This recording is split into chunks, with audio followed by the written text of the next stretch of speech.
아들이 며느리를 처음 집에 데려왔던 그날을 저는 아직도 또렷하게 기억합니다. 그날은 일요일 오후였습니다. 늦은 점심을 마치고 남편과 함께 거실에 앉아 TV 뉴스를 보던 참이었지요. 창밖에서는 이웃들이 분주히 드나드는 소리가 들리고 가을 햇살이 따뜻하게 집 안으로 들어오던 평범한 날이었습니다. 그런데 갑자기 초인종 소리가 울렸습니다. 대수롭지 않게 생각하고 문을 열었는데 그곳에는 아들이 서 있었습니다. 그런데 혼자가 아니었습니다. 제 옆에 낯선 여인이 함께 서 있었던 겁니다. 순간적으로 제 가슴이 철렁 내려앉았습니다. 아들은 환한 웃음을 띠며 말했습니다. 엄마, 아버지 인사드려요. 제 여자친구예요. 그 한마디에 저는 머릿속이 복잡해졌습니다. 물론 언젠가는 아들이 누군가를 데려올 날이 올 거라 짐작은 했습니다. 하지만 이렇게 갑작스러울 줄은 몰랐습니다. 저는 얼떨떨한 마음으로 그 여인을 바라보았습니다. 그녀는 단정한 옷차림을 하고 있었습니다. 긴 머리를 가지런히 묶고 연한 화장을 한 얼굴에는 약간의 긴장감이 묻어났습니다. 두 손을 가지런히 모은 채 조심스럽게 고개를 숙이며 인사를 했습니다. 안녕하세요. 처음 뵙겠습니다. 저는 어색한 미소를 지으며 대답했습니다. 그래, 어서 와요. 말은 그렇게 했지만 제 속마음은 불안과 의문으로 가득했습니다. 아들이 아직 제대로 자리를 잡지도 못한 상황에서 이렇게 빨리 결혼을 염두에 두고 있는 건 아닌지 걱정이 앞섰습니다. 거실로 들어온 아들과 며느리 될 여인은 나란히 앉았습니다. 남편은 잠시 놀란 표정을 짓더니 이내 조용히 소파에 기대 앉아 상황을 지켜보았습니다. 저는 부엌으로 들어가 차를 끓이며 잠시 마음을 가다듬으려 했습니다. 주전자에 물이 끓는 소리를 들으며 저는 스스로에게 물었습니다. 도대체 어떻게 된 일일까? 언제 이렇게 깊은 사이가 되었을까? 만난 지 얼마 되지도 않았다던데. 속으로는 수많은 의문이 꼬리에 꼬리를 물었지만 당장 그 자리에서 아들을 다그치거나 따질 수는 없었습니다. 손님 앞에서 부모가 얼굴을 붉히는 건 옳지 않다고 생각했기 때문입니다. 차를 내와 자리에 앉자 아들이 먼저 입을 열었습니다. 엄마, 아버지, 사실 제가 진지하게 만나고 있는 사람이에요. 이제는 집에 정식으로 소개드리고 싶어서 데려왔어요. 저는 천천히 고개를 끄덕이며 대답했습니다. 그래, 알았다. 그런데 너무 갑작스럽네. 그 순간 며느리 될 여인은 제 눈치를 살피며 고개를 숙였습니다. 그녀의 손끝이 약간 떨리는 게 보였습니다. 낯선 집에 들어와 부모님 앞에 서 있으니 당연히 긴장할 수밖에 없겠지요. 저는 그 모습을 보며 안쓰럽기도 했습니다. 하지만 마음 한구석에서는 여전히 불안이 자리 잡고 있었습니다. 아들이 아직은 결혼을 논할 때가 아닐 텐데 뭔가 너무 성급한 건 아닐까? 아들의 말은 여기서 그치지 않았습니다. 그는 앞으로의 이야기를 꺼내며 결혼에 대한 의지를 드러냈습니다. 아들은 잠시 숨을 고르더니 우리 부부를 번갈아 바라보며 조심스럽지만 단호한 목소리로 말했습니다. 엄마, 아버지, 저 이 사람과 결혼하고 싶습니다. 순간 저는 손에 쥔 찻잔이 미묘하게 흔들렸습니다. 차 안에서 피어오르던 김이 더 뜨겁게 느껴질 정도로 심장이 빠르게 뛰었습니다. 예상은 했지만 이렇게 단도직입적으로 결혼 이야기를 꺼낼 줄은 몰랐습니다. 남편 역시 놀란 표정을 숨기지 못하고 아들을 똑바로 바라보았습니다. 방 안 공기가 순간 무겁게 가라앉았습니다. 저는 겨우 마음을 추스르며 물었습니다. 결혼이라니 아직 만난 지 얼마 되지도 않았잖니. 너희 둘이 얼마나 알고 있다고 벌써 이런 얘기를 하니? 아들은 곧장 대답했습니다. 저는 확신이 있습니다. 서로를 알아가는데 시간이 꼭 오래 걸려야 하는 건 아니잖아요. 저는 이미 마음이 정해졌습니다. 그 말에 제 가슴은 더 불안해졌습니다. 사랑이란 게 때로는 눈을 멀게 한다는 걸 저는 살아오면서 많이 보아왔기 때문입니다. 아들이 지금 이 순간만큼은 며느리만 보이고 그 외의 현실적인 부분들은 보지 못하고 있는 게 분명하다는 생각이 들었습니다. 저는 차분히 설명하려 했습니다. 결혼은 두 사람의 문제가 아니야. 두 집안이 함께 준비해야 하고 서로 충분히 이해한 뒤에 결정해야 하는 거란다. 최소한 1년은 지켜봐야 해. 서로의 좋은 점만 보일 때는 뭐든 다 괜찮아 보이지. 하지만 시간이 지나야 진짜 모습을 알 수 있는 법이야. 제 말에도 아들은 단호했습니다. 엄마, 시간을 끌고 싶지 않아요. 저한테는 이 사람이 전부입니다. 놓치고 싶지 않아요. 그 순간 저는 며느리 될 여인을 바라보았습니다. 그녀는 고개를 숙인 채 아무 말도 하지 않았습니다. 하지만 그 눈빛 속에는 어쩌면 불안과 긴장이 함께 자리 잡고 있는 듯 보였습니다. 이 아이도 아들과 같은 마음일까? 아니면 상황에 끌려가고 있는 건 아닐까? 의문이 고개를 들었습니다. 남편은 잠시 말이 없었습니다. 묵묵히 아들을 바라보다가 조용히 입을 열었습니다. 내 마음은 알겠다. 하지만 결혼이란 게 내 마음만으로 되는 게 아니다. 부모로서 우리가 해줄 말은 다 했다. 내가 정말 확신이 있다면 그 책임도 내가 져야 한다. 남편의 목소리는 단호했지만 완전히 거절하지는 않았습니다. 아들이 워낙 강한 고집을 보이고 있었기 때문에 반대만 한다고 해결될 문제가 아니라는 걸 알고 있었던 겁니다. 저는 속으로 한숨을 삼켰습니다. 마음 같아서는 당장이라도 안 된다라고 말하고 싶었지만 아들의 눈빛이 너무도 절박했습니다. 그 눈빛은 마치 부모의 반대가 있더라도 결혼을 강행하겠다는 의지를 보여주고 있었습니다.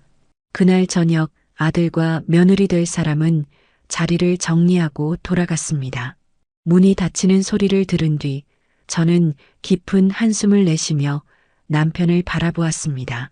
여보, 이래도 괜찮을까요? 너무 성급한 것 같아요. 남편은 담배를 꺼내 불을 붙이며 말했습니다. 나도 걱정은 된다. 하지만 저 아이 고집은 알잖아. 지금은 아무리 말려도 안 들을 거야. 결국 부딪혀봐야 알겠지. 그날 밤 저는 좀처럼 잠을 이루지 못했습니다. 아들이 정말로 잘하는 선택인지 혹시나 너무 큰 실수를 저지르는 건 아닌지 수없이 머릿속에서 같은 생각이 맴돌았습니다.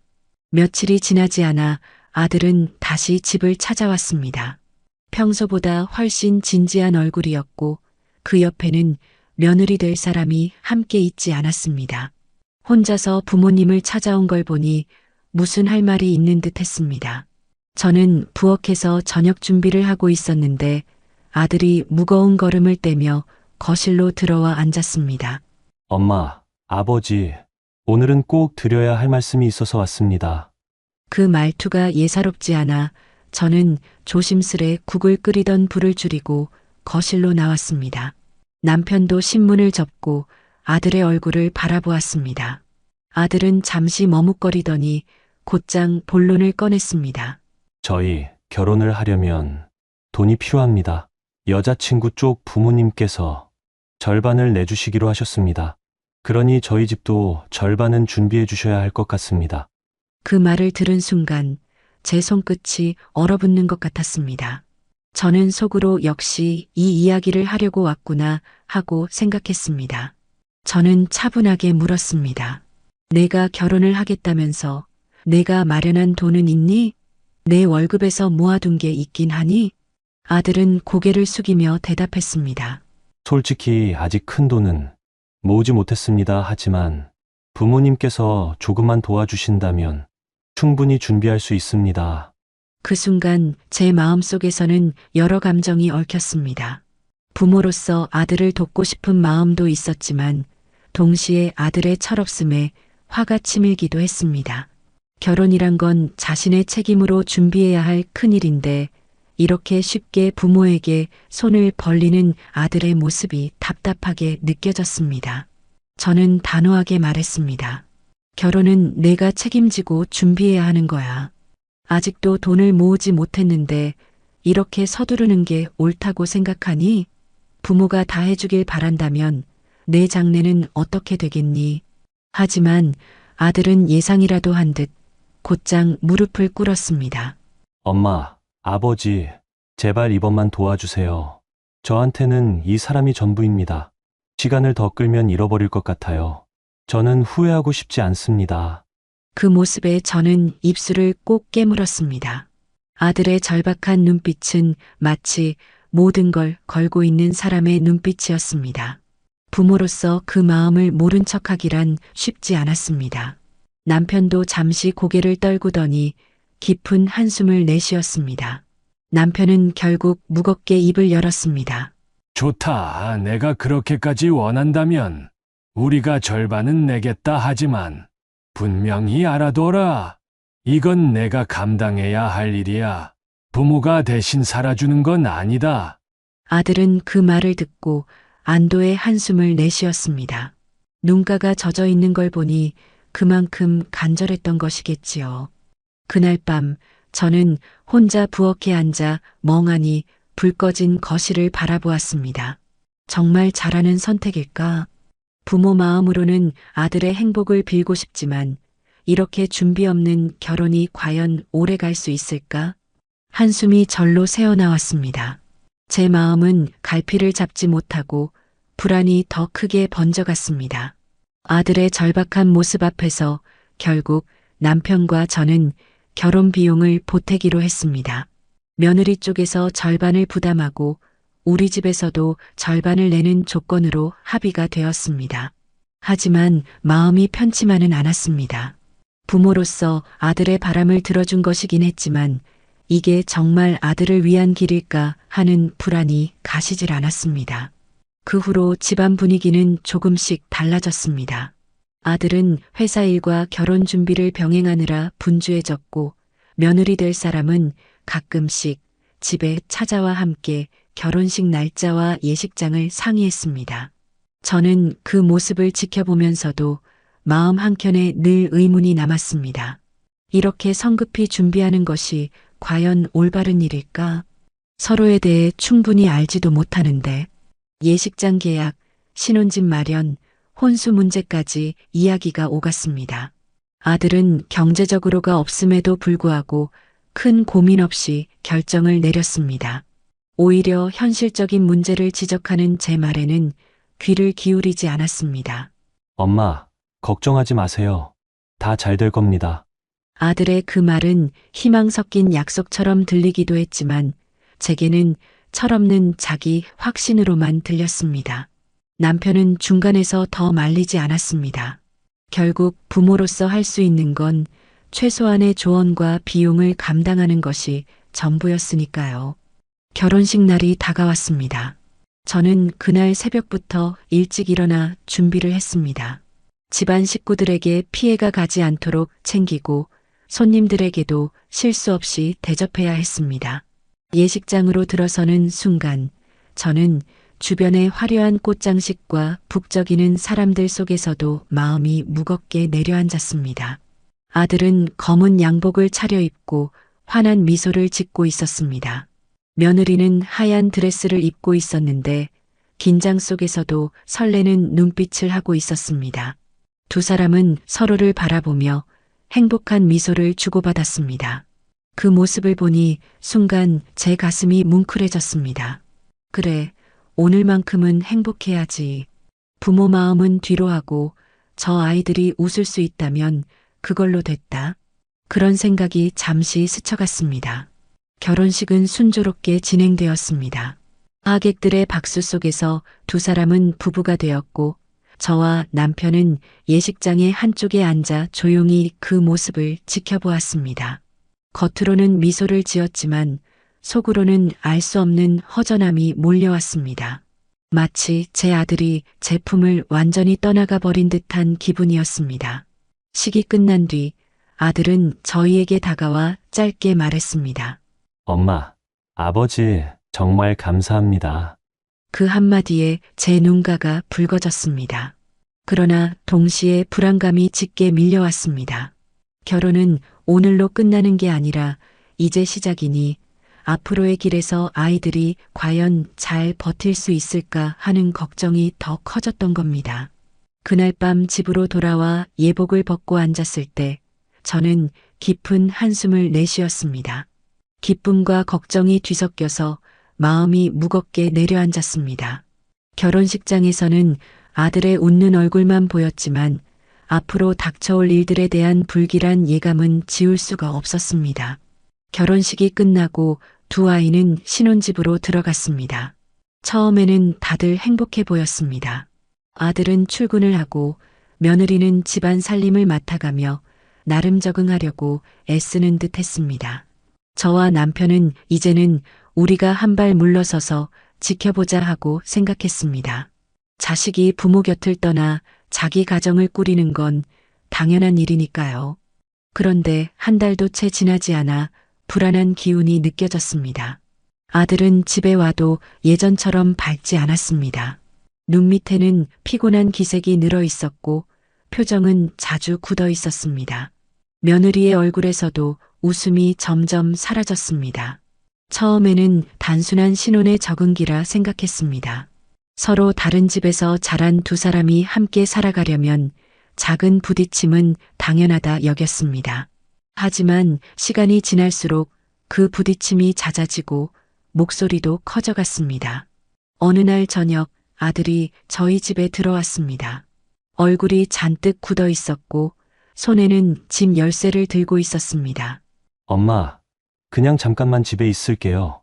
저는 그 말만 듣고도 상황이 심상치 않음을 알 수 있었습니다. 곧 며느리에게서 전화가 왔습니다. 울먹이는 목소리로 저랑은 맞지 않는 것 같아요. 라고 말하더군요. 저는 한동안 아무 대답도 하지 못했습니다. 그때부터 두 사람은 자주 다투었고 다툼은 사소한 일에서 시작되었습니다. 늦게 들어온다는 문제, 생활비를 어떻게 쓸 것인가 하는 문제, 집안일을 누가 더 많이 하느냐 하는 문제. 처음에는 대수롭지 않게 들리던 이유들이 시간이 지나며 서로에게 큰 불만으로 쌓여갔습니다. 아들은 집에 올 때마다 무겁게 앉아 한숨을 쉬곤 했습니다. 엄마, 우리가 너무 성급했던 걸까요? 저는 대답 대신 아들의 등을 조용히 두드려 줄 수밖에 없었습니다. 부모의 입장에서 뾰족한 해답을 줄 수도 대신 살아줄 수도 없으니까요. 며느리 또한 저를 찾아와 힘들다고 말한 적이 있었습니다. 눈가가 젖어 있었고 목소리는 떨렸습니다. 저는 최선을 다했는데 점점 지쳐갑니다. 그 말을 들었을 때 저는 마음이 무거웠습니다. 양쪽 모두에게 잘해주고 싶은데 한쪽의 편을 들어주면 다른 쪽이 더 멀어질까 두려웠습니다. 결국 결혼 2달도 되지 않아 두 사람은 각자의 집으로 흩어졌습니다. 며느리는 친정으로 돌아갔고 아들은 다시 저희 곁으로 왔습니다. 그 순간 저는 가슴이 철렁 내려앉았습니다. 역시 내가 두려워하던 일이 벌어지고 말았구나. 저녁 식탁에 앉아 남편과 마주했을 때 저는 힘없이 말했습니다. 우리가 조금 더 강하게 말렸어야 했을까요? 남편은 고개를 숙인 채 대답했습니다. 이미 벌어진 일이니 어쩔 수 없지. 아이가 직접 겪고 배워야 하는 거겠지. 그 말에 저는 고개를 끄덕이긴 했지만 마음속 깊은 곳에서는 쓰라림이 쉽게 가시지 않았습니다. 부모로서 막을 수 있었던 일을 막지 못한 것 같은 후회가 날마다 무겁게 내려앉았습니다. 며느리가 친정으로 돌아간 뒤 집안은 무겁고 적막했습니다. 아들은 퇴근 후에도 말수가 줄었고 식탁에 앉아 있어도 숟가락만 들었다 놓기를 반복했습니다. 저와 남편은 속으로 걱정이 되었지만 섣불리 먼저 묻지 않고 그저 묵묵히 곁을 지켜주었습니다. 그러던 어느 날 밤 아들은 깊은 한숨을 내쉬더니 조심스레 입을 열었습니다. 엄마, 아버지 이혼을 고민하고 있습니다. 그 말에 제 손이 순간 멈췄습니다. 가슴속으로는 이미 예감하고 있었지만 직접 그 말을 듣는 순간 심장이 철렁 내려앉았습니다. 남편 역시 숟가락을 내려놓으며 조용히 아들을 바라보았습니다. 아들은 눈을 피하며 계속 말했습니다. 처음에는 작은 문제라 생각했는데, 이제는 서로가 너무 다르다는 걸 알겠습니다. 하루하루가 싸움이고, 다시 돌아갈 자신이 없습니다. 저는 목이 메어 쉽게 말을 잇지 못했습니다. 겨우 입술을 달래며 한마디를 건넸습니다. 정말 그렇게까지 힘드니? 아들은 짧게 고개를 끄덕였습니다. 저는 더 이상 버티기 힘듭니다. 그 순간 제 마음은 복잡했습니다. 부모로서 아들의 아픔을 이해하면서도 한 달 남짓한 결혼 생활 끝에 이렇게 쉽게 포기한다는 사실이 서운했습니다. 하지만 아들이 이미 지쳐있는 눈빛을 보니 더 이상 강하게 붙잡을 수는 없었습니다. 남편이 낮은 목소리로 말했습니다. 내 인생이니 내가 선택해야 한다. 다만 결혼이란 게 그렇게 쉽게 끝내고 시작할 수 있는 게 아니라는 걸 잊지 말아라. 아들은 그 말을 묵묵히 듣고만 있었습니다. 대답 대신 손으로 얼굴을 감싸 쥐었는데 그 모습에서 절망과 후회의 그림자가 짙게 드리워져 있음을 저는 읽을 수 있었습니다. 그날 밤 아들은 제게 솔직히 털어놓았던 말을 끝내고 방으로 들어갔습니다. 저는 한참 동안 거실에 앉아 멍하니 불 꺼진 부엌을 바라보았습니다. 아들의 결혼이 이토록 짧게 끝나버릴지도 모른다는 현실이 두려움처럼 엄습해왔습니다. 아들이 이혼을 고민한다고 털어놓은 뒤 제 마음은 더 무거워졌습니다. 아들만의 일방적인 생각일 수도 있기에 며느리의 마음을 직접 들어봐야겠다는 생각이 들었습니다. 며느리를 따로 불러 조용히 이야기를 나눌 자리를 마련했습니다. 집안 분위기는 무겁고 며느리의 얼굴에도 피곤함이 묻어 있었습니다. 차를 내어주고 잠시 침묵이 흐른 뒤 저는 조심스럽게 말을 꺼냈습니다. 얘야, 너도 솔직한 마음을 말해주겠니? 너희 사이가 정말 이렇게까지 힘든 거니? 며느리는 고개를 숙이고 한동안 말을 잇지 못했습니다. 떨리는 손가락이 잔을 만지작거렸고 눈가에는 금세 눈물이 맺혔습니다. 그리고 낮은 목소리로 대답했습니다. 어머니, 저도 많이 노력했지만 서로 너무 달라요. 가치관도 생활 방식도 맞지 않습니다. 하루하루가 버겁습니다. 그 말에 제 가슴이 철렁 내려앉았습니다. 며느리의 입에서 직접 듣고 나니 이제는 돌이킬 수 없다는 현실이 더욱 뚜렷해졌습니다. 저는 애써 차분하게 물었습니다. 정말 다시는 함께할 수 없다고 생각하니? 며느리는 눈을 감고 잠시 머뭇거리더니 고개를 저었습니다. 네, 어머니, 더는 자신이 없습니다. 짧은 대화였지만 그 안에는 많은 의미가 담겨 있었습니다. 며느리의 눈빛 속에서 저는 단순한 감정 싸움이 아니라 근본적인 차이 때문에 지쳐버린 마음을 읽을 수 있었습니다. 그 순간 저는 무거운 현실을 받아들일 수밖에 없었습니다. 아들이 힘들어하는 이유도 며느리가 지쳐있는 이유도 결국 같았던 겁니다. 두 사람 모두 결혼을 이어갈 힘을 잃어버린 것이었습니다. 며느리와의 대화를 마친 후 저는 한동안 깊은 생각에 잠겼습니다. 아들이 털어놓은 고민과 며느리가 밝힌 진심이 결국 같은 말이었음을 깨달았기 때문입니다. 두 사람 모두 서로의 차이를 감당하지 못하고 있었던 겁니다. 며칠 뒤 아들은 다시 저희 집으로 찾아왔습니다. 얼굴은 이전보다 더 수척했고 눈빛은 결연해 보였습니다. 그는 차분하게 앉아 잠시 침묵을 지킨 뒤 입을 열었습니다. 엄마, 아버지, 저희 이제는 끝내야 할 것 같습니다. 그 한마디에 제 가슴은 무너져 내렸습니다. 하지만 이미 며느리에게서도 같은 대답을 들은 터라 논란보다는 체념이 앞섰습니다. 남편은 묵묵히 고개를 숙이며 아들의 말을 받아들였습니다. 며느리 역시 며칠 후 찾아와 같은 결정을 말했습니다. 그녀의 얼굴은 초췌했지만 오히려 마음을 정리한 듯 담담했습니다. 어머니, 더는 미련이 없습니다. 저도 제 길을 가야 할 것 같습니다. 짧은 말이었지만 그 목소리에는 단호함이 묻어 있었습니다. 그 순간 저는 두 사람의 결혼이 결국 끝을 향해 가고 있다는 걸 받아들일 수밖에 없었습니다. 이후 양가가 모여 이야기를 나누는 자리가 마련되었습니다. 처음에는 서로 감정이 올라 다소 날카로운 말들이 오갔지만 이미 결론은 정해져 있었습니다. 아들과 며느리는 서로를 바라보며 고개를 떨구었고 결국 합의 이혼 절차에 들어가게 되었습니다. 집으로 돌아온 뒤 저는 남편에게 속마음을 털어놓았습니다. 우리가 조금 더 강하게 말렸더라면 달라졌을까요? 남편은 깊은 한숨을 내쉬며 짧게 대답했습니다. 이것도 그 아이 인생의 몫이겠지. 그날 밤 저는 쉽게 잠들지 못했습니다. 부모로서 해줄 수 있는 말과 행동을 다했다고 생각했지만 막상 이렇게 결혼이 끝나고 나니 후회가 몰려왔습니다. 아들이 웃으며 결혼식장에 서 있던 모습이 떠올라 마음은 더 쓰라렸습니다.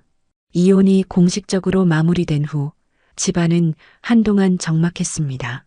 아들은 서류에 도장을 찍고 돌아오는 길부터 말수가 급격히 줄었습니다. 결혼 전에는 장밋빛 미래만 이야기하던 아들이었는데 이제는 무거운 그림자가 드리운 얼굴로 집안에 들어섰습니다. 그 후로 아들은 방에만 틀어박혀 지냈습니다. 출근도 잠시 중단했고 친구들과의 연락도 끊어버렸습니다. 방 안 불빛은 늘 희미하게 켜져 있었고 문틈 사이로 한숨 섞인 숨소리만 흘러나왔습니다. 저는 매일같이 문 앞에서 망설였습니다. 밥상을 차려 문 앞에 두고 조심스레 말했습니다. 얘야, 조금이라도 먹어야지. 하지만 방 안에서는 대답이 없었습니다. 숟가락이 부딪히는 소리도 들리지 않았습니다. 그대로 밥상이 차갑게 식어가면 저는 무거운 그릇을 다시 치우며 한숨만 내쉬었습니다. 남편은 속이 타는지 담배만 늘어갔습니다. 저 아이 어쩌려고 저러는지. 밤이 깊어도 아들의 방은 좀처럼 조용해지지 않았습니다. 불 꺼진 집안에서 혼잣말처럼 흘러나오는 낮은 울음소리를 들을 때면 제 가슴은 찢어지는 듯 했습니다. 며칠 후 용기를 내어 아들에게 문을 두드리고 들어갔습니다. 방 안은 어지럽게 흩어진 옷가지와 종이 그리고 먹다 남긴 음식들로 가득했습니다. 아들은 침대에 웅크린 채 눈을 감고 있었습니다. 얼굴은 수척했고 눈밑은 검게 꺼져 있었습니다. 저는 조심스레 다가가 물었습니다. 얘야, 내 마음이 얼마나 아픈지 안다. 하지만 이렇게 있으면 더 힘들어질 뿐이다. 그제야 아들이 힘겹게 눈을 떴습니다. 목소리는 거의 속삭이듯 작았습니다. 엄마, 제가 다 망쳤어요. 다시는 예전으로 돌아갈 수 없어요. 저는 그 말을 들으며 눈물이 왈칵 솟구쳤습니다. 아들이 무너져가는 모습을 눈앞에서 지켜봐야 한다는 것이 너무도 괴로웠습니다. 그날 이후 아들은 한동안 방 안에서만 지냈습니다. 웃음을 잃어버린 아이의 뒷모습을 바라보며 저는 부모로서 무엇을 어떻게 해야 할지 몰라 매일같이 가슴을 졸였습니다. 아들이 방에만 머무른 지 시간이 길어지자 집안 공기는 무겁게 가라앉았습니다. 저와 남편은 매일 밥을 차려 문 앞에 두었고 혹시라도 먹었나 확인하는 것이 하루의 일과가 되었습니다. 그러나 대부분 밥상은 그대로 식어 돌아오곤 했습니다. 저는 밥상을 치우며 혼잣말처럼 중얼거렸습니다. 차라리 화라도 내주면 나을 텐데. 남편은 그런 저를 보며 담담히 말했습니다. 자, 아이 지금은 아무 말도 듣지 않을 거야. 시간이 필요하다. 하지만 저는 그 시간이 얼마나 길어질지 두려웠습니다. 아들의 방문을 열 때마다 혹시 끔찍한 일이 벌어져 있지는 않을까 하는 불안이 가슴을 죄었습니다. 며칠 뒤 저는 용기를 내어 다시 방에 들어갔습니다. 창문은 닫혀 있었고 공기는 무겁게 가라앉아 있었습니다. 아들은 침대에 앉아 멍하니 바닥만 바라보고 있었습니다. 그 모습은 마치 세상과 단절된 사람 같았습니다. 저는 조심스럽게 다가가 앉으며 말했습니다. 얘야, 내 잘못만은 아니다. 모든 일이 다 내 탓은 아니야. 아들은 천천히 고개를 들어 힘없이 대답했습니다. 엄마, 저는 쓸모없는 사람 같아요. 그 짧은 말에 제 심장은 철렁 내려앉았습니다. 눈물이 목구멍까지 차올랐지만 저는 애써 꾹 눌렀습니다. 지금은 함께 올 때가 아니라 아들을 붙잡아야 한다는 생각뿐이었습니다. 그날 이후 저는 하루에도 몇 번씩 아들의 방문을 두드렸습니다. 작은 이야기라도 나누고 싶었지만 아들은 대답을 피했고 다시 침묵 속에 갇혀 지냈습니다. 남편은 그런 아들의 모습을 보고 속으로 더 불안해했습니다. 저렇게 지내다 병이 더 깊어지면 어쩌려고 그러나? 저 역시 날마다 불안에 시달렸습니다. 집안이 점점 조용해질수록 오히려 그 정막이 우리 가족을 잠식하는 것 같았습니다. 웃음소리는 사라지고 한숨만이 집안을 메우는 날들이 이어졌습니다. 아들이 방에만 갇혀 지내는 날들이 이어지던 어느 날 저녁 무렵 초인종이 울렸습니다. 낯선 기운이 느껴져 문을 열어보니 며느리의 부모, 즉 제게는 안사돈이었습니다. 그녀의 얼굴은 잔뜩 일그러져 있었고 눈빛은 분노로 가득 차 있었습니다. 그녀는 문이 열리자마자 소리쳤습니다. 당신 아들 때문에 우리 딸 인생이 망가졌어요. 내 돈 내놔요. 저는 놀라 얼어붙은 채 말을 잇지 못했습니다. 그 사이 그녀는 성큼 집 안으로 들어섰습니다. 손에는 작은 가방이 들려 있었고 걸음은 휘청거렸습니다. 저는 급히 앞을 막아서며 말했습니다. 안사돈, 진정하세요. 우리도 피해를 본 건 마찬가지입니다. 하지만 그녀는 들으려 하지 않았습니다. 오히려 더 격앙된 목소리로 소리쳤습니다. 피해라니요? 당신 아들이 우리 집안을 망쳤잖아요. 책임지세요. 순식간에 거실이 소란스러워졌습니다. 그녀는 테이블 위에 있던 접시를 집어던졌고 그릇이 바닥에 부딪혀 산산이 깨졌습니다. 그 소리에 아들이 방에서 놀란 듯 얼굴을 내밀었습니다. 남편도 부엌에서 달려나왔습니다. 아들은 고개를 숙이며 힘없이 말했습니다. 어머니, 제 잘못입니다. 제발 그만하세요. 그러나 안사돈은 아들의 말조차 듣지 않았습니다. 손가락으로 아들을 가리키며 소리쳤습니다. 내가 내 딸을 울렸어. 평생 책임져. 상황은 걷잡을 수 없이 커졌습니다. 남편이 다가가 그녀를 붙잡으며 말했습니다. 이렇게 소리친다고 해결되지 않습니다. 지금은 나가셔야 합니다. 하지만 그녀는 저항하며 여전히 소란을 피웠습니다. 저는 결국 떨리는 손으로 경찰에 전화를 걸 수밖에 없었습니다. 잠시 후 경찰이 도착해 그녀를 붙잡아 밖으로 데려갔습니다. 현관문이 닫히자 집안에는 다시 정적이 흘렀습니다. 그러나 그 정적은 안도감이 아니라 두려움이었습니다. 깨진 그릇 조각을 치우며 저는 무릎이 풀려 주저앉았습니다. 아들은 제 앞에 무릎을 꿇고 중얼거렸습니다. 엄마, 다 제 잘못이에요. 그 말에 눈물이 차올랐지만 차마 흘릴 수도 없었습니다. 그저 무거운 공기만이 집안을 가득 메우고 있었습니다. 안사돈이 경찰에 끌려나간 뒤 집안은 다시 고요해졌습니다.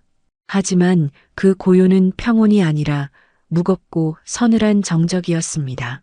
깨진 그릇 조각을 치우며 저는 한동안 말없이 앉아 있었습니다. 손끝이 떨렸고 가슴은 두근거렸습니다. 잠시 후 경찰관에게서 연락이 왔습니다. 술기운에 격앙돼 벌어진 일이니 조사를 마치고 경고 조치만 하겠다고 했습니다. 전화를 끊고 난 뒤 저는 잠시 멍하니 앉아 생각에 잠겼습니다. 안사돈의 분노와 소동은 분명 우리 가족에게 큰 상처를 남겼습니다.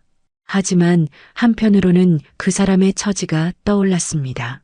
이혼한 딸을 바라보는 어머니의 마음이 얼마나 절망적이었을까. 그 심정을 생각하니 화를 내는 것보다 안쓰러운 마음이 먼저 들었습니다. 그날 저녁 저는 남편과 아들을 바라보며 조용히 말했습니다. 그래도 며느리의 어머니였잖아요. 이번 일은 그냥 넘어가도록 합시다.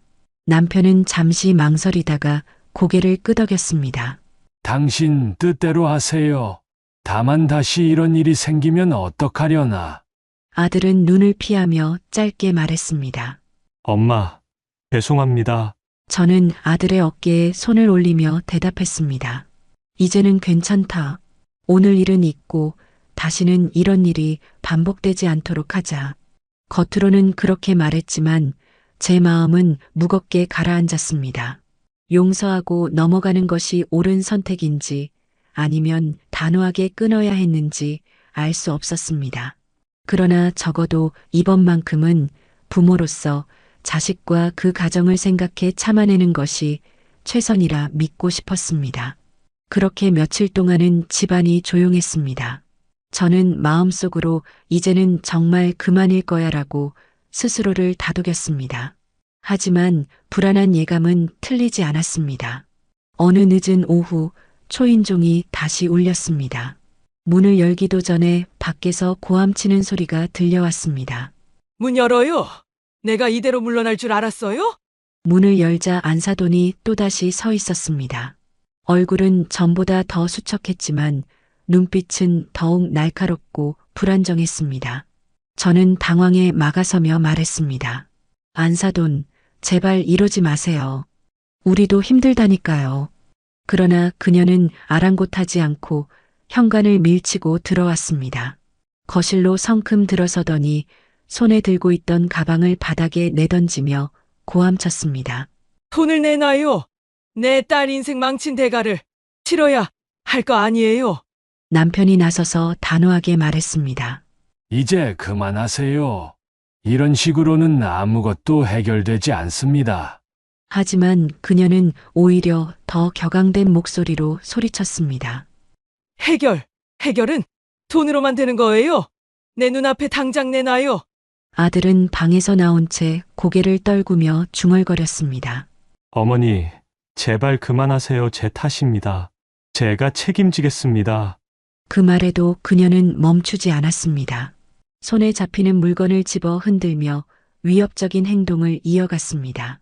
집안 공기는 다시 긴장으로 얼어붙었고 저는 심장이 쿵쾅거려 손까지 떨렸습니다. 결국 저는 다시 경찰에 전화를 걸 수밖에 없었습니다. 여기 또 오셨어요. 빨리 좀 와주세요. 잠시 후 경찰이 도착해 그녀를 붙잡아 끌고 나갔습니다. 문이 닫히자 거실은 다시 고요해졌습니다. 하지만 이번에는 처음과 달리 그 고요 속에 두려움과 분노가 더 크게 자리했습니다. 저는 무너진 듯 소파에 앉아 말했습니다. 이제는 더는 참을 수 없어요. 다음번엔 법적으로 막아야 합니다. 남편은 무겁게 고개를 끄덕였고 아들은 아무 말 없이 눈을 감은 채 깊은 한숨만 내쉬었습니다. 안사돈이 두 번째로 경찰에 끌려간 뒤 집안은 더 이상 예전처럼 평온할 수 없었습니다. 깨진 물건과 흩어진 흔적을 치우면서도 제 손은 끝내 떨렸습니다. 눈앞에 자꾸만 그녀의 격앙된 얼굴이 겹쳐 보였습니다. 며칠 동안 저는 밤마다 뒤척이며 잠을 이루지 못했습니다. 혹여 또 찾아오지 않을까 초인종 소리에 놀라 심장이 쿵 내려앉는 일이 계속되었습니다. 남편도 피곤한 기색이 역력했고 아들은 방 안에서 더 깊은 절망 속에 갇혀만 갔습니다. 그러던 어느 날 남편과 마주 앉아 깊은 한숨을 내쉬며 말했습니다. 이제는 더는 참을 수 없어요. 다음번엔 반드시 법적으로 막아야 합니다. 남편은 잠시 고개를 떨구더니 무겁게 대답했습니다. 나도 동의하오. 우리 가족을 지키려면 방법이 그것뿐이오. 아들은 잠시 머뭇거리다 고개를 숙이며 말했습니다. 엄마, 아버지 제가 만든 일인데 부모님까지 고통받게 해서 죄송합니다. 저는 아들의 어깨를 다독이며 대답했습니다. 내 잘못만이 아니다. 하지만 이제는 우리가 단호해져야 한다. 그래야 다시는 이런 일이 반복되지 않는다. 그날 이후 저는 경찰서에 정식으로 고소장을 제출했습니다. 담당 경찰은 진지한 얼굴로 고개를 끄덕이며 말했습니다. 이번에는 반드시 법적으로 처리하겠습니다. 접근 금지 명령도 청구할 수 있습니다. 그 말을 듣는 순간 제 눈가가 뜨거워졌습니다. 남의 집 어머니를 상대로 이런 조치를 취해야 한다는 사실이 참담했지만 우리 가족을 더 이상 위험 속에 두고 볼 수는 없었습니다. 집으로 돌아오는 길, 차창 밖으로 스치는 어둠이 유난히 깊어 보였습니다. 하지만 제 마음속에는 결심이 단단히 자리 잡고 있었습니다. 더는 흔들리지 않고 우리 가족을 지켜내겠다고 다짐했습니다. 고소를 진행한 후 사건은 빠르게 재판 절차로 넘어갔습니다. 경찰의 조사에서부터 안사돈은 여전히 억울하다고 목소리를 높였지만 이미 2차례나 우리 집을 찾아와 소동을 벌인 사실이 명확히 기록으로 남아 있었습니다. 며칠 뒤 저는 남편과 함께 법원에 출석했습니다. 안사돈도 딸과 함께 나타났습니다. 그녀의 얼굴은 지쳐 있었지만 여전히 분노가 남아있는 듯 굳어 있었습니다. 판사는 차분한 목소리로 말했습니다. 피고인은 피해자 가족의 주거지에 반복적으로 찾아가 소란을 일으켰습니다. 이는 명백한 주거침입 및 협박에 해당합니다. 그 말이 끝나자 안사돈은 자리에서 일어나 외쳤습니다. 저는 피해자예요. 제 딸의 인생이 망가졌는데 제가 왜 잘못입니까? 법정안이 술렁였고 판사는 단호하게 말을 이었습니다. 감정은 이해합니다. 그러나 법은 감정으로 움직이지 않습니다. 결국 판결이 내려졌습니다. 안사돈은 접근금지 명령과 함께 집행유예 처분을 받게 되었습니다. 일정 기간 우리 가족의 주거지와 일정 거리 이상 접근할 수 없도록 금지당한 것입니다. 재판이 끝난 후 법정을 나서면서 저는 깊은 한숨을 내쉬었습니다. 이렇게까지 될 줄은 몰랐는데 남편은 제 손을 잡으며 조용히 말했습니다. 당신 잘못이 아니요. 우리가 지켜야 할 건 우리 가족이었으니까. 아들은 고개를 떨군 채 낮은 목소리로 중얼거렸습니다. 엄마, 아버지, 모든 게 제 탓이에요. 저는 아들을 바라보며 손을 꼭 잡아주었습니다. 이제는 내 탓이라고만 하지 마라. 중요한 건 앞으로 어떻게 살아갈지다. 집으로 돌아오는 길, 마음은 여전히 무거웠습니다. 그러나 최소한 다시는 문 앞에서 소리를 지르며 우리를 위협하는 일은 없을 거라는 사실만으로도 가슴속에 작은 안도의 숨이 스며들었습니다. 재판이 끝나고 법적으로는 모든 것이 정리된 듯 보였지만 우리 가족의 마음은 그렇지 않았습니다. 집안에는 여전히 무겁고 서늘한 기운이 감돌았습니다. 현관문 초인종 소리만 울려도 가슴이 덜컥 내려앉았고 바람에 창문이 흔들리는 소리에도 심장이 쿵 내려앉곤 했습니다. 밤이 되면 불안은 더 심해졌습니다. 저는 침대에 누워도 눈을 감을 수 없었습니다. 눈을 감으면 안사돈이 현관 앞에서 소리 지르던 장면이 떠올랐고 그 소리가 귀에 맴돌아 머리를 괴롭혔습니다. 결국 한밤중에 거실을 서성이다가 부엌불을 켜고 앉아있곤 했습니다. 남편도 달라졌습니다. 말수가 줄었고 작은 소음에도 깜짝깜짝 놀랐습니다. 어느 날은 갑자기 창밖을 바라보다가 중얼거렸습니다. 또 찾아오면 어쩌나. 저는 남편의 어깨를 붙잡으며 말했습니다. 이제는 못 와요. 법적으로 막았으니까. 그렇게 말하면서도 제 목소리에는 자신감이 없었습니다. 마음속 불안은 쉽게 가시지 않았습니다. 아들도 마찬가지였습니다. 이미 방에 틀어박혀 지내던 아이는 더욱 어두운 표정을 짓게 되었습니다. 밤마다 뒤척이며 잠을 이루지 못했고 새벽녘이 되어야 겨우 눈을 붙였습니다. 어느 날 아들이 낮게 말했습니다. 엄마, 저는 이제 아무것도 할 수 없는 사람 같아요. 그 말은 제 가슴을 파고드는 비수가 되었습니다. 아들을 안아주고 싶었지만 그는 제 손길조차 거부하듯 등을 돌렸습니다. 그 후로 우리 가족의 일상은 무너져 갔습니다. 식탁 위 밥그릇은 자주 손도 대지 않은 채 식었고 대화는 줄어들었습니다. 웃음소리 대신 깊은 한숨과 무거운 정적만이 집안을 채웠습니다. 시간이 흐를수록 집안의 공기는 더 무거워졌습니다. 저와 남편은 하루하루 지쳐갔고 아들은 방 안에 틀어박힌 채 점점 수척해져 갔습니다. 밥을 차려 내밀어도 숟가락조차 들지 않는 날이 많았고 대화는 단절된 듯 끊어져 있었습니다. 그러던 어느 날 저녁 거실에서 조용히 앉아있던 우리 앞에 아들이 느릿하게 걸어 나왔습니다. 얼굴은 창백했고 눈은 깊은 그림자에 잠겨 있었습니다. 그는 아무 말 없이 제 앞에 무릎을 꿇었습니다. 저는 놀라서 손에 들고 있던 컵을 내려놓으며 물었습니다. 얘야, 왜 이러니? 아들은 고개를 숙인 채 떨리는 목소리로 말했습니다. 엄마, 아버지, 모든 게 제 잘못입니다. 제가 잘못된 선택을 해서 부모님까지 이렇게 힘들게 만들었습니다. 그 말에 제 가슴은 찢어지듯 아팠습니다. 남편도 말없이 아들을 바라보다가 낮게 한숨을 내쉬었습니다.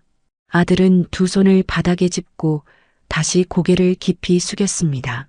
용서해 주세요. 저는 부모님께 죄송해서 차라리 사라지고 싶다는 생각만 합니다. 저는 눈물이 차올랐지만 꾹 참으며 손을 뻗어 아들의 어깨를 붙잡았습니다. 그런 말하지 마라. 누구나 실수할 수 있다.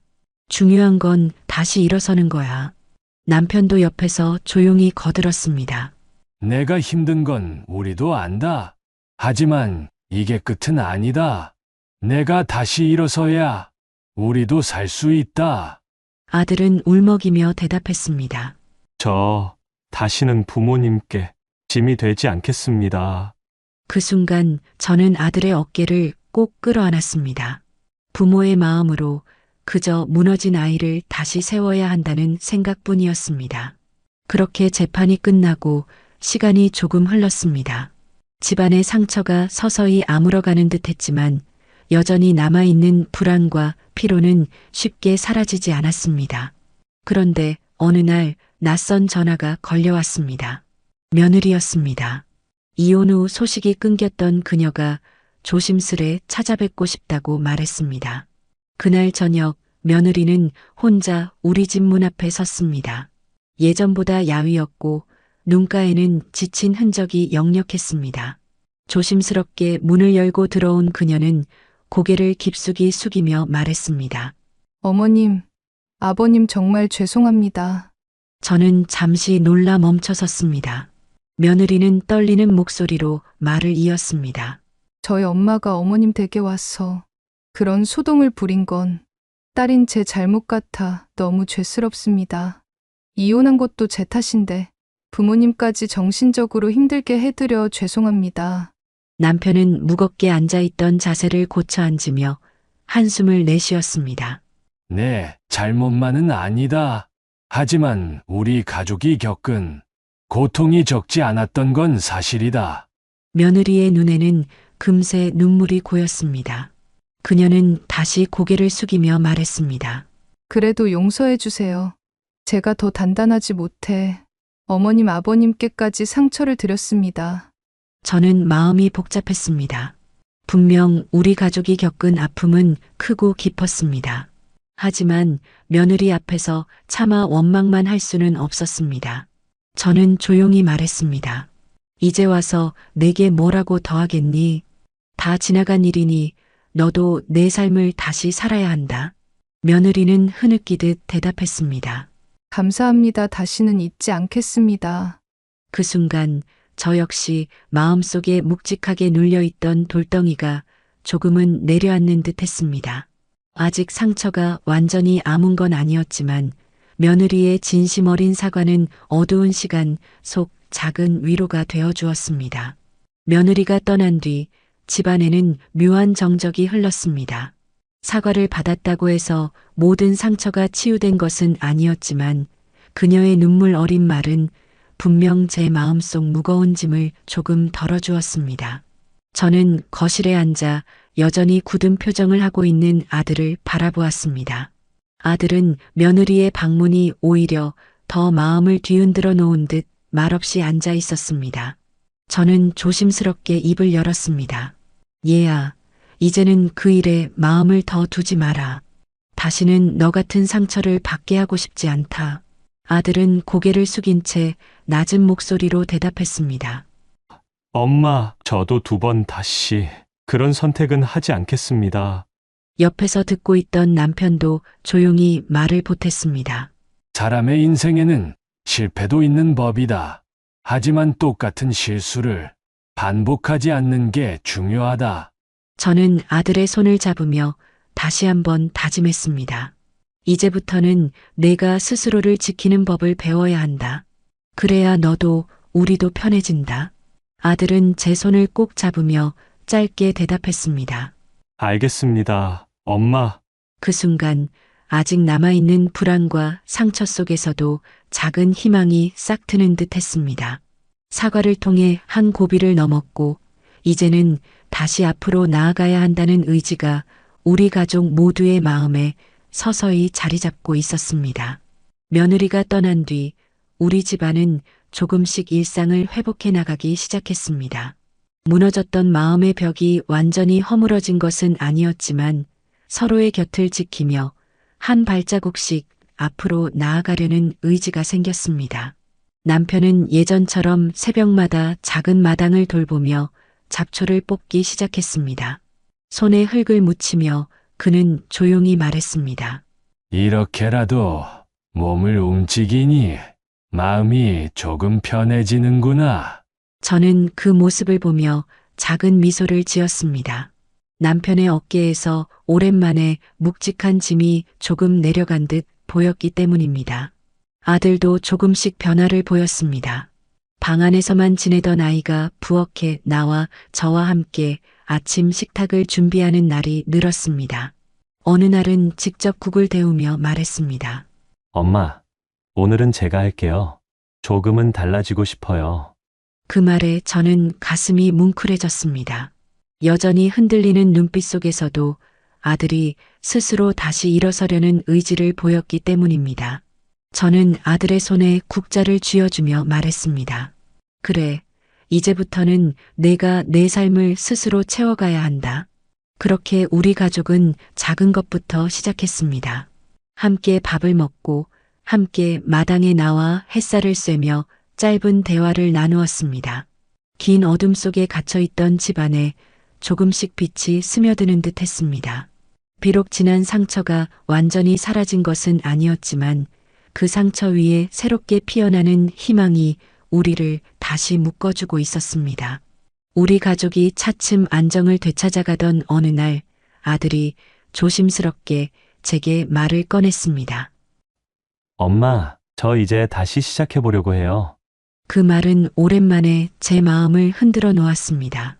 아직 상처가 다 아문 것은 아니었지만 아들이 다시 세상으로 나아가려는 용기를 냈다는 사실이 무엇보다도 기뻤습니다. 며칠 뒤 아들은 면접을 보러 다녀왔습니다. 긴장한 얼굴로 나갔다가 돌아올 땐 표정이 한결 가벼워져 있었습니다. 그리고 일주일 뒤 그는 합격 소식을 들고 집에 들어왔습니다. 아들은 밝은 얼굴로 말했습니다. 엄마, 아버지 저 일하게 됐어요. 작은 회사지만 저를 받아주셨습니다. 순간 제 눈가가 뜨거워졌습니다. 남편도 묵묵히 고개를 끄덕이며 말했습니다. 잘했다. 이번에는 흔들리지 말고 내 자리 굳게 지켜야. 아들은 고개를 숙여 대답했습니다. 네, 이번엔 꼭 해내겠습니다. 그날 저녁 식탁 위에는 오랜만에 활기가 돌았습니다. 국을 푸는 제 손길도 가벼웠고 아들의 얼굴에는 예전엔 볼 수 없던 생기가 비쳤습니다. 저는 조용히 아들을 바라보며 마음속으로 다짐했습니다. 이제는 진정한 새 출발이구나. 부디 이 길 위에서는 더 이상 상처받지 않고 묵묵히 걸어가길. 아들이 새 직장에서 일하기 시작하면서 우리 가족은 모처럼 안도의 숨을 내쉴 수 있었습니다. 매일 출근 준비를 하는 아들의 모습은 그동안 어두웠던 집안에 다시 빛을 들여오는 듯 했습니다. 그러던 어느 날 저녁 남편이 무겁게 앉아있던 제 곁으로 다가왔습니다. 그는 한참이나 말없이 앉아 있다가 조심스럽게 입을 열었습니다. 여보, 그때 아들 결혼 자금 말이오. 저는 손에 쥐고 있던 바느질을 멈추고 남편을 바라보았습니다. 남편의 얼굴에는 망설임과 후회가 뒤섞여 있었습니다. 그는 고개를 떨군 채 말을 이었습니다. 사실은 그 돈, 내 노후 자금에서 빼서 빌려준 거요. 순간 제 가슴이 철렁 내려앉았습니다. 지금까지는 단순히 저축한 여윳돈을 내준 줄로만 알았는데 남편이 말하는 순간 그 무게가 다르게 다가왔습니다. 저는 떨리는 목소리로 물었습니다. 아니, 그럼 우리가 늙어서 쓸 돈을? 남편은 깊은 한숨을 내쉬며 대답했습니다. 그땐 아들이 무릎까지 꿇고 애원하지 않았소. 차마 거절할 수 없었소. 그래도 시간이 지나면 다시 채워 넣을 수 있겠지 싶었는데 결국 이렇게 된 거요. 저는 잠시 말을 잇지 못했습니다. 분노와 안타까움 그리고 남편의 처지를 이해하는 마음이 뒤섞여 가슴이 먹먹해졌습니다. 남편은 제 눈을 피하며 낮게 말했습니다. 미안하오, 당신한테 차마 말할 수가 없었소. 괜히 불안하게 할까봐. 저는 깊은 숨을 고르고 나서 조용히 대답했습니다. 이미 지나간 일이잖아요. 다만 앞으로는 나한테 숨기지 말아요. 우리 노후는 우리 둘이 함께 지켜야 하니까. 남편은 고개를 끄덕이며 짧게 말했습니다. 알겠소. 이제는 절대 숨기지 않겠소. 그 순간 저는 다시금 현실의 무게를 느꼈습니다. 아들의 선택으로 시작된 일들이 결국 우리 부부의 노후까지 흔들고 있었던 것입니다. 하지만 이미 지나간 일이니 이제는 서로 더 단단히 손을 잡는 수밖에 없었습니다. 남편의 입에서 나온 말은 제 마음을 크게 흔들었습니다. 그동안 의지하며 살아온 노후 자금이 사실상 이미 쓰여버렸다는 사실은 너무도 무겁게 다가왔습니다. 그 순간 눈앞이 아득해지며 지난 세월이 한꺼번에 스쳐갔습니다. 젊었을 적부터 아끼고 모아온 돈이었습니다. 아이들 교육비로 쓰고 생활비를 줄여가며 겨우겨우 마련했던 노후 자금이었는데 그것이 단숨에 사라졌다는 현실이 뼈아프게 다가왔습니다. 저는 한참 동안 말을 잇지 못하다가 겨우 입을 열었습니다. 그럼 이제 우리 늙어서 기댈 돈이 없는 거잖아요. 남편은 무겁게 고개를 끄덕였습니다. 그렇소. 하지만 다시 모으면 돼요. 늦었지만 아직 두 손이 남아있지 않소. 저는 눈가가 뜨거워지며 목소리가 떨렸습니다. 우린 이미 너무 늙었어요. 다시 모은다고 해도 예전처럼 쉽진 않을 거예요. 남편은 제 손을 잡으며 말했습니다. 그래도 함께라면 할 수 있소. 우리 둘이 같이 견뎌내면 못 넘을 산은 없을 거요. 저는 남편의 눈을 바라보다가 결국 작게 고개를 끄덕였습니다. 좋아요. 이제라도 같이 손잡고 다시 시작해요. 숨기지 말고 함께 짊어지면서요. 그 말에 남편은 깊은 숨을 내쉬며 조용히 대답했습니다. 고맙소. 끝까지 내 곁에 있어줘서. 그 순간 여전히 막막하고 불안했지만 마음속에는 작은 결심이 자리 잡았습니다. 인생이 우리를 시험대에 올려놓았지만 결국 남은 길은 서로를 붙잡고 걸어가는 것뿐이라는 사실을 절실히 깨달았습니다. 남편의 고백 이후 저는 며칠 동안 마음이 복잡해 밤잠을 설쳤습니다. 그러던 중 어느 날 저녁 거실에서 대화를 나누다 남편이 무심히 흘린 말이 아들의 귀에 들어가고 말았습니다. 아들은 순간 굳어 서 있다가 천천히 우리를 바라보았습니다. 그의 얼굴에는 놀람과 후회의 기색이 동시에 떠올랐습니다. 뭐라고 하셨어요? 제 결혼 자금이 아버지의 노후 자금이었다고요? 저와 남편은 서로를 바라보다가 고개를 숙였습니다. 숨기고 싶었던 사실이 결국 아들에게 전해져 버린 것입니다. 아들은 잠시 말을 잇지 못하다가 무릎을 꿇으며 떨리는 목소리로 말했습니다. 저 때문에 부모님 노후가 흔들린 거네요. 저는 부모님께 돌이킬 수 없는 집만 지운 불효자입니다. 저는 눈물이 차올라 급히 손을 내밀었습니다. 그만해라. 이미 지난 일이다. 중요한 건 내가 앞으로 어떻게 살아가느냐야. 남편도 담담히 말을 보탰습니다.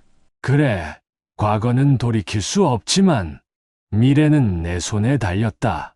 이젠 내가 책임을 다해야 한다. 아들은 고개를 숙인 채 두 손을 꼭 쥐었습니다. 알겠습니다. 다시는 같은 실수를 반복하지 않겠습니다. 부모님께 짐이 아니라 힘이 되겠습니다. 그 말 속에는 후회와 다짐이 뒤섞여 있었습니다. 저는 그의 어깨를 붙잡으며 속으로 기도했습니다. 부디 이번 각오는 헛되지 않게 해다오. 그래야 우리의 희생이 헛되지 않지. 그날 이후 아들의 태도는 눈에 띄게 달라졌습니다. 예전처럼 방에만 틀어박혀 있던 모습은 사라지고 매일 아침 일찍 일어나 출근 준비를 하는 모습이 생활의 일부가 되었습니다. 옷차림도 정갈해졌고 얼굴에는 책임감을 느낄 수 있는 단단함이 서려 있었습니다. 어느 날 아들은 퇴근 후 땀에 젖은 셔츠 차림으로 돌아와 가방을 내려놓으며 말했습니다. 엄마, 오늘은 일이 힘들었지만 보람 있었어요. 저도 이제 조금은 제 자리를 찾아가는 것 같습니다. 저는 그 말을 들으며 차를 내주었고 마음속에서 작은 안도감이 번졌습니다. 남편도 옆에서 미소를 지으며 짧게 말했습니다. 그래, 바로 그거다. 꾸준히 해내면 된다. 아들은 주말에도 변화를 보였습니다. 늦잠을 자던 과거와 달리 아침 일찍 일어나 마당 청소를 하고 아버지와 함께 텃밭을 손보았습니다. 삽을 들고 흙을 고르며 그는 조용히 말했습니다. 예전엔 부모님께 기대기만 했는데 이제는 제가 부모님 어깨를 조금이라도 덜어드리고 싶습니다. 그 말에 남편은 땀을 닦으며 고개를 끄덕였습니다. 그 마음이면 충분하다. 이제야 내가 어른이 되는구나. 저는 부엌 창문 너머로 그 모습을 바라보며 눈시울이 뜨거워졌습니다. 힘겹게 겪었던 시간들이 헛되지 않았음을 아들이 조금씩 다른 모습으로 변해가는 과정에서 느낄 수 있었습니다. 비록 아직 앞날이 순탄치 않을지라도 아들이 보여주는 작은 변화들이 우리 가족의 상처 위에 희망이라는 새싹을 피워내고 있었습니다. 아들이 달라진 모습을 보여주기 시작하면서 저는 문득 지난 세월을 돌아보게 되었습니다. 아들이 처음 며느리를 데리고 왔던 날부터 시작된 파란만장한 시간들, 짧았던 결혼 생활, 그리고 그 뒤로 이어진 집안의 혼란과 고통이 주마등처럼 스쳐갔습니다. 그 모든 과정 속에서 저는 부모로서, 아내로서 수없이 흔들렸습니다. 그러나 지금 이 순간 제 앞에 있는 아들의 변화는 그 긴 시간의 고통이 헛되지 않았음을 알려주고 있었습니다. 저는 남편과 함께 앉아 따뜻한 차를 마시며 조용히 입을 열었습니다. 결국 우리가 지켜야 할 건 돈도 체면도 아니었네요. 가족이 함께 버티고 일어서는 힘이 제일 중요한 거였어요. 남편은 고개를 끄덕이며 말했습니다. 맞소 가진 게 줄어도 마음만 단단하다면 다시 일어설 수 있어. 저는 눈시울이 붉어지며 아들을 바라보았습니다. 얘야, 내가 다시 일어선 모습을 보니 이제야 알겠구나. 우리가 끝까지 지켜야 할 건 바로 서로였어. 아들은 짧게 대답했습니다. 엄마, 아버지, 저도 이제 그걸 배웠습니다. 그 말이 울림처럼 제 가슴에 파고들었습니다. 긴 시간의 고통 속에서도 우리가 놓치지 않았던 건 바로 가족이라는 울타리였습니다. 그리고 그것이 앞으로의 남은 삶에서 가장 지켜야 할 가치임을 분명히 깨달았습니다. 아들의 달라진 모습과 우리 부부의 깨달음이 맞물리면서 집안에는 예전과는 다른 공기가 감돌기 시작했습니다. 비록 상처는 남아 있었지만 이제는 그 상처를 끌어안고 앞으로 걸어갈 용기가 생겼습니다. 저는 어느 저녁 식탁에서 남편과 아들을 바라보며 조용히 말했습니다. 우리 이제는 더 이상 과거에 머무르지 말고 새로운 길을 같이 걸어가자. 남편은 미소를 지으며 고개를 끄덕였습니다. 이제는 우리 집도 다시 시작해야지. 아들은 눈빛을 단단히 하며 대답했습니다. 저도 부모님께 당당한 아들이 되겠습니다. 더는 실망시키지 않겠습니다. 그 순간 식탁 위에는 오랜만에 따뜻한 기운이 감돌았습니다. 웃음은 적었지만 마음속 깊은 곳에서부터 서로를 향한 믿음이 차오르고 있음을 느낄 수 있었습니다. 저는 그 두 사람을 바라보며 속으로 다짐했습니다. 남은 세월이 얼마나 길지는 몰라도 우리는 이제 진짜 가족으로 다시 서는 거야. 그렇게 우리는 각자의 자리에서 최선을 다하고 함께 지켜낼 것을 약속했습니다. 긴 시간 동안 우리 가족은 참 많은 풍파를 겪었습니다. 아들의 성급한 결혼과 짧은 행복, 이어진 이혼, 그리고 안사돈의 소동까지 그 모든 일은 우리 마음을 무너뜨리고 때로는 집안의 평온마저 앗아가 버렸습니다. 하지만 결국 그 과정을 지나며 깨달은 건 삶에서 가장 소중한 건 서로를 지켜주는 마음이라는 사실이었습니다. 노후를 위해 아끼고 모았던 돈보다 남들의 시선보다 무엇보다도 중요한 건 바로 가족이었습니다. 아들은 깊은 후회를 통해 새로운 각오를 다졌고 다시 일어서기 위해 노력하며 새로운 직장에서 출발했습니다. 남편과 저는 비록 노후 자금은 줄어들었지만 그 대신 다시 단단해진 가족의 믿음을 얻었습니다. 어느 날 저녁, 세 식구가 함께 둘러앉아 저녁상을 나누며 웃을 수 있었습니다. 사소한 대화 속에서도 오랜만에 느껴지는 따뜻한 온기가 있었습니다. 저는 마음속으로 조용히 되뇌었습니다. 인생은 언제나 예기치 못한 고난을 안겨주지만 그 속에서도 우리가 붙잡아야 할 건 결국 가족이구나. 그렇게 우리 가족은 상처 위에 희망을 새기며 다시 새로운 길을 걸어가기 시작했습니다. 완벽하지는 않더라도 서로에게 기대어 살아갈 용기를 다시 얻은 것이었습니다.